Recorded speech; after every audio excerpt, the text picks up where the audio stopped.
Hello friends, welcome back to another video. The 29 say due to the Nalim Hoi mo te du voter ID chu itin khel tham ke ka khel hin chu ka hin vet sa de na ji chuna bula kuna zone ke nehin ngai pin hin vet pe na channel la than hin lu se ten like share subscribe wal video no ken tem ve ki pat masang kamin chula bonga hin ki pan ka video bula kuna zone ke nehin ngai pin nehin vet pe jen ki pa thu ken se na channel la than hin lu se ten like share subscribe wal video no in team ve Facebook akona na vela luset and in follow the in avel verin in team ve direct panatin hoya change du ham voter ID hoi mota government thil mo nga he ki hoi thei poina hoi mota e kam hoi mota e be pe yang ju chu iti ki khel du ham voter ID a ka hin sei din ama sa pen ai che du chu le voter helpline a che du na cha he screen a ka hin pin voter helpline a che du the interface dana jo tena hoya che du ham ti le voter registration a imi chaten form number hi nga na form number 8 hi imi chaten ti ai din start imi chaten chai voter ID ni ale yes cha hi voter ID number ki mi du na hoi lai mu na ngona chun na bol the na ki holang ki se ipon jo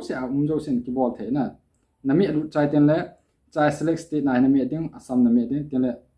details hung do de na we have found the record to hung do de hen te anu langa to le chon process it me de na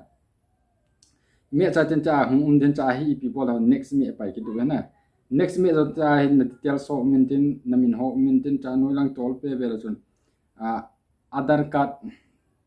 na link no le cha hi Aadhaar card tu pe na link the na cha hi Aadhaar card details on min then I am not able to finish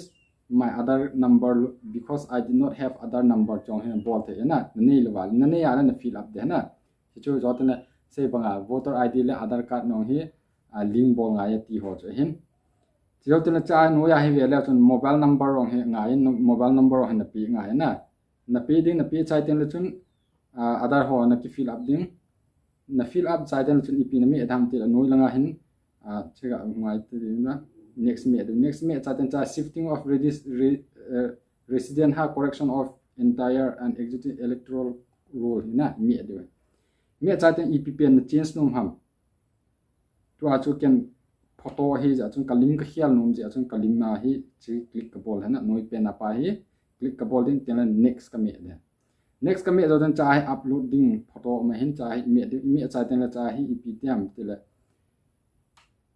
gallery na loot ten chai photo size ong ai thia le na ki save sa photo size password size na bolding hello le mb thom na bolding hi lo wa le png file na ki bol na ki bol chai ten la chun cha chu ip tham ta le ki upload na upload da ten na crop chai ten la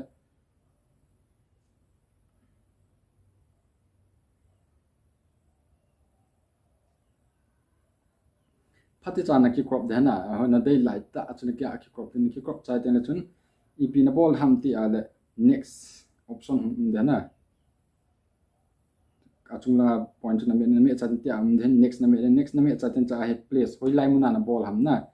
lai mun chu na pi nga na cha can example manja ka pin manja ga type din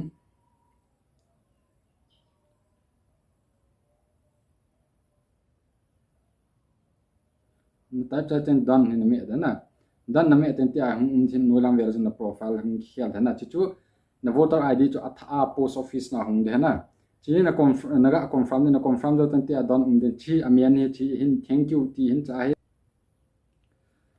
chu hin ti a chu ki bol the na ilim ki khel the ji chun video hi kan save hin na phat chom pi lu sin like share subscribe bol pe ding no en tiang ve